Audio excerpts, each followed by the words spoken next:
අපි ඇවිල්ලා හැම වෙලාවෙම මේ කොරහේ කිඹුල දකින්නේ නැහැ අධිකරණ ඇමතුමා. අපි බොරදියේ මාළු බාන්නේ නැහැ. ඕගොල්ලෝගේ ආණ්ඩුවක් තිබ්බනම් අද ඇමරිකන් තානාපති කාර්යාලය වට කරලා ඕගොල්ලෝ විපක්ෂේ හිටියානම් ආණ්ඩුවක් නෙවෙයි ඕගොල්ලෝ විපක්ෂේ හිටියානම් අද වට කරලා අද මේ වෙනකොට උද්ඝෝෂණ ඕගොල්ලෝ ඉන්දියාවට කියපු දේවල් අපි දන්නවා. හැබැයි එකක් මං කියන්නම් අපි අදත් කියනවා මෙතන ඉන්න ඕන කෙනෙක් ඉන්දියාවට විරුද්ධව කතා කරන්නේ නැති වෙයි. ජනාධිපතිකම් කරන ඕන කෙනෙක් ඕගොල්ලොත් කිව්වේ එහෙම තමයි. මම කිව්වේ නෑ මං ඊයේ කතාව අරන් බලන්න. මේ වැඩේ අමාරුවේ දැම්මේ කවුද කියලා. අපිද අපේ රටේද තිබ්බේ මේ නාවික හමුදාව ගෙනල්ලා පුහුණුවක් දුන්නේ අපේ රටේද නෑ. මීට දින 18 වෙනිදා ඉන්දියාවේ තිබ්බේ විසාඛපට්ටනම් වල තමයි තිබ්බේ මේ පුහුණුව. හැබැයි ඕගොල්ලන්ට තමයි පරිප්පුව දුන්නේ. කරට අත දාගෙන ඉන්න කියන්නේ ඉන්දියාවත් එක්ක ඕගොල්ලෝගේ ජනාධිපතිතුමාට කරට අත දාගෙන ඉන්න කියන්නේ පිටිපස්ස පැත්තෙන් කෙලිනකම් කවුරුත් දන්නේ නැහැ. මොකද උනේ ඊයේ 4 වෙනකම් ඕගොල්ලෝ වගකීමෙන් කියනවා මේ පාර්ලිමේන්තුවේ ඉන්දියාව ගන්නවා කොහොමද දෙවෙනි නැව. හවස 4 වෙනකම් කිව්වා ඕගොල්ලොන්ට අපි දෙවෙනි නැවත් ගන්නවා මිනිසුත් බේර ගන්නවා. ගත්තේ නැහැ. අවසානයේදී ඉන්දියාව දෙවෙනි නැවත් අපේ රටට බෝලේ පාස් කරා. පළවෙනි නැවටත් මොකද්ද?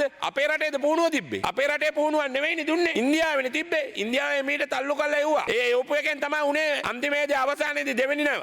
ආරක්ෂක ඇමතුමා ඉරානේ තානාපති කාර්යාලයට ඊයේ උදේ ගියා අපි. ආරක්ෂක ලේකම්තුමා ඇමතුමා නාවික හමුදාපති ඉඳලා තිනවා ඔය පුහුණුවේ ලංකාවේ. නාවික හමුදාපති කටවචනෙන් කියලා තියෙනවා ලංකාවට ගෙන්න ඕගොල්ලෝ කියලා. අන්න ඉරාන තානාපති කියනවා මේ සම්බන්ධව නාවික හමුදාපති වගකීමක් ඇතිවද කතා කරේ නැතිවද කතා කරේ කියන එක ආරක්ෂක ඇමතුමා මේ පාර්ලිමේන්තුවට කියන්න. නැත්තම් එයාට ඇයින් වෙන්න කියන්න. නාවික හමුදාපති කියනවා කියලා කියන්නේ අපි නෙවෙයි. යන්න ඉරාන තානාපති කාර්යාලයේ තානාපතිතුමා තමයි කියන්නේ. ඒ කියන්නේ තමයි අපි මේ වගකීමෙන් කියන්නේ. අපිට වැඩක් නැහැ.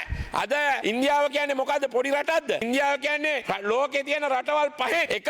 නිෂේධ බලය තියෙන අධිකරණ ඇමතුමා පොඩ්ඩක් අහගන්න. නිෂේධ බලය තියෙන රටක්. නිෂේධ බලය තියෙන රටක් මුනිවත රකින්නවා. මුනිවත රකලා ලංකාවට මේක ලංකාවේ කට්ටියට එමීට මේක බාර දීලා බෝලේ පාස් කරලා ඒගොල්ලෝ මේකෙන් කතානායකතුමා බේරෙන්න හදන්නේ. ඒ වුණාට අපි ස්තුතිවන්ත වෙනවා. ඕගොල්ලෝ දෙවෙනි නැම හරි බේරගත්තෙක් ගැන. අපි එහෙම බොරදියේ මාළු බාන්නේ නැහැ. අපි උද්ඝෝෂණ කරන්නේ නැහැ. මේක ඕගොල්ලෝගේ රට විතරක් නෙවෙයි. මේක මේ අපේත් රට අපි කාගේ රට. අපිට කරදරයක් වුණොත් ඔක්කොටම වෙන්නේ. ඒ නිසා අපි කැමති නැහැ එහෙම දේවල් වෙනවට. අන්න ඒකත් මේ වෙලාවේදී කියන්න ඕන.